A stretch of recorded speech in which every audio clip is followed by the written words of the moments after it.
예, 시장을 이겨라입니다. 신종 코로나가 확산되는 가운데 코스피 일단 반등에 좀 나서는 모양새이죠. 시장 판단해보고요. 또 2월 전략 점검하겠습니다. 오늘은 NH투자증권 조현주 연구위원 오셨습니다. 어서 오십시오. 안녕하세요. 그러게요. 신종 코로나 바이러스와 함께 2월을 맞았습니다. 어제 중국 증시 급락에도 불구하고 여타 증시는 이제 올랐지 않습니까? 네. 글쎄요. 어느 정도는 좀 악재를 반영했다, 다진다 그렇게 봐도 됩니까?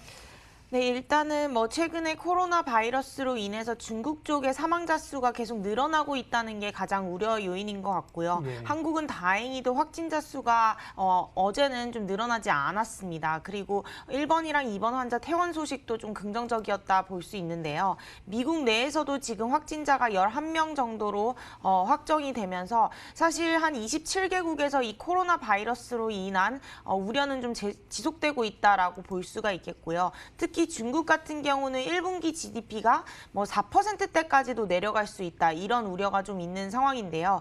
저희가 봤을 때 주식시장 같은 경우는 가장 먼저 움직이는 자산시장 중 하나라는 점에서 일단은 2월 첫째 주, 둘째 주까지가 고비다라고 좀 판단을 하고 있고요. 그 이후에 확진자 수가 좀 줄어들면서 오히려 주식시장은 먼저 반등하는 모습을 나타내지 않을까라고 생각을 하고 있습니다. 일단 가장 중요한 거는 2003년 사스나 2015년 메르스 때처럼 이런 바이러스적 요소가 주식시장의 추세적 상승을 훼손시키지는 않았다라는 부분을 가장 명심해야 될 것 같고요. 예. 그런 의미에서 지금 변동성이 확대되고 있고 불안함은 지속되고 있지만 결국에는 길어봤자 2달, 짧으면 한 달 안에는 주식시장이 U자형 반등을 취할 수 있다라고 저희는 생각을 하고 있기 때문에 오히려 지금이 매수기회다라고 판단하고 있습니다.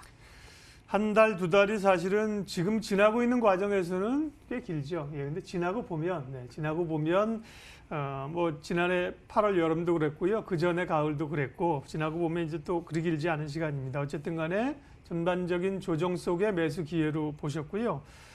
세부적인 섹터를 좀 보겠습니다. 환율도 이제 덩달아서 좀 올라가면서 워낙 약세 국면으로 좀 가고 있잖아요. 좀 진정이 되긴 했지만 외환시장은 그렇게 크게 우려는 안 해도 됩니까? 네, 일단 저희가 작년에 글로벌 경기 침체 우려로 인해서 원화가 굉장한 약세를 보였을 때가 고점이 1,220원이었습니다.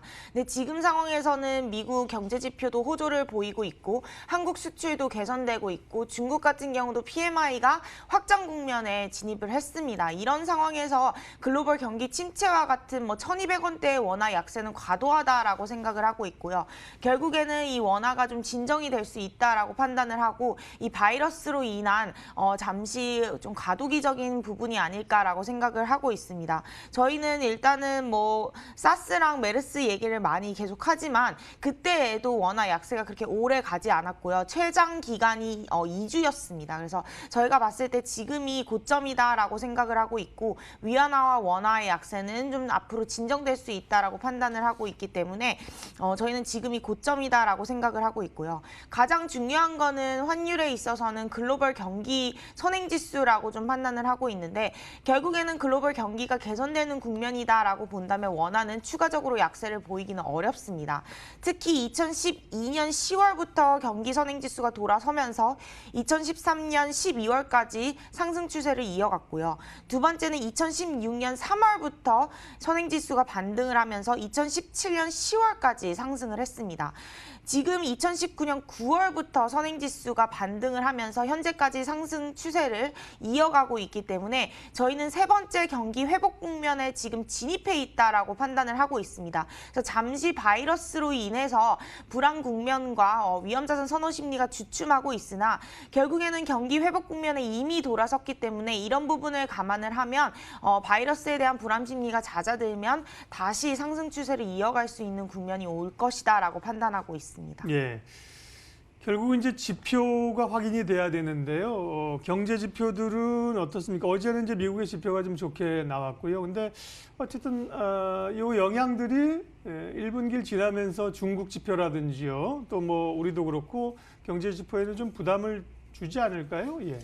네, 일단은 뭐 지금까지는 미중 무역 분쟁 이슈 그리고 코로나 바이러스 이슈가 안 반영이 됐기 때문에 예. 일단 미국 제조업 지표는 굉장히 좋게 나왔습니다. 50선 기준선을 상회를 하면서 다시 확장 국면에 2019년 8월 이후에 처음으로 이제 확장 국면에 진입을 했습니다. 그래서 제조업 지표가 사실 개선되고 있다라고 볼 수가 있겠고 미국의 굴뚝 산업이 굉장히 부진했는데 그 부분이 좀 개선된다는 점은 굉장히 긍정적인 시그널로 보실 수가 있겠고 이번 주에 이제 고용 지표가 발표가 될 텐데 저번 달에는 한 16만 명 정도에 그쳤으나 이번에는 한 20만 명을 상회할 것이다라는 게 컨센서스입니다. 그러니까 결국에는 고용 시장 호조도 지속되고 있고 제조업 지표도 개선되는 모습입니다. 그럼 결국에는 이 바이러스 영향이 얼마만큼 지표에 영향을 미칠 것이냐인데 사실 2분기까지는 확실한 건 1분기까지는 페드가 단기 채권을 매입을 하면서 유동성을 풀어주고 있고요. 금리도 낮은 수준을 유지하고 있기 때문에 코로나 바이러스 이슈로 인해서